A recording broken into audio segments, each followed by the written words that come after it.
Motorcycle lane splitting versus lane filtering.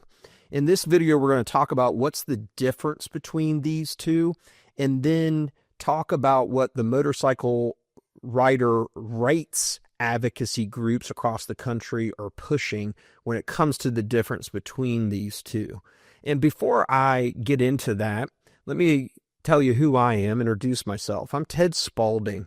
I have for years now been a motorcycle rider advocate, safety advocate, both through my charitable work with multiple organizations, most importantly, the Georgia Down Biker Fund, helping downed bikers in the Georgia area, and in my career of over 20 years as a motorcycle trial lawyer, helping those motorcycle riders and families who have been severely injured across the country.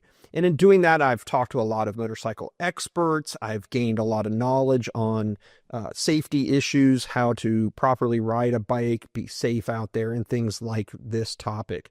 So hopefully this helps you. That's why I've created this channel, to kind of get my knowledge out there, to help motorcycle riders on a different platform. And please, I want to hear from you guys. Any comments on this video or any of the others that I post? Would love to hear from you. So let's talk motorcycle lane splitting versus lane filtering. So what's the difference between the two?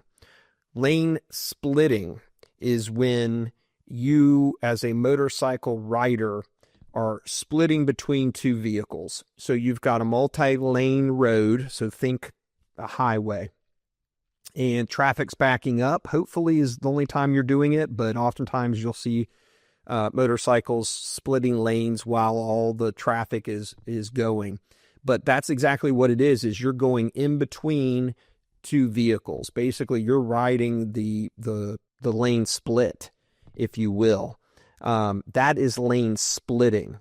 Lane filtering is you're not going between two vehicles. You're using, in essence, the shoulder to get around traffic. So that's the difference between the two. Naturally, one is a lot more dangerous than the other, in my opinion, and a lot of safety experts. That would be the full-blown lane splitting versus lane filtering. Lane splitting, I understand the concept that, hey, why shouldn't I be allowed to do it? But given what I've done throughout my career, you're already not seen oftentimes when you should be as a motorcycle rider. That's how most of these wrecks occur. Why would you then split a lane between two vehicles, even if the traffic is stopped? And I get that argument a lot, which is, okay, I get it while vehicles are moving, but if you're backed up in traffic, especially on a major highway, and everybody's stopped, what's the danger? Well, good God, I can't tell you how many times people in those try to, as maybe traffic starts to go a little bit, they try to swerve into, get to a faster lane or a slower lane, or they're about to turn or whatever. Why would you put yourself at risk? Because you never know when that traffic is going to start moving, even a couple of inches. And people are crazy out there. I mean, we talk about this all the time in the motorcycle community, how crazy these drivers are. Again, you got to remember, they don't see you most of the time, which is asinine, but they don't.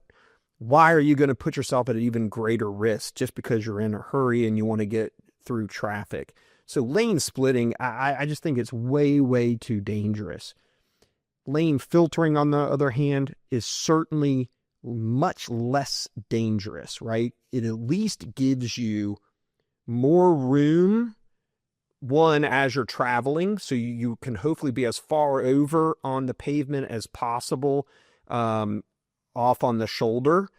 And then it also gives you, hopefully, whatever you've got off the shoulder, grass, more pavement, something of that nature, where if you had to make an evasive maneuver, because even with lane filtering, a vehicle could decide to turn off onto the shoulder and not see you as they're doing it.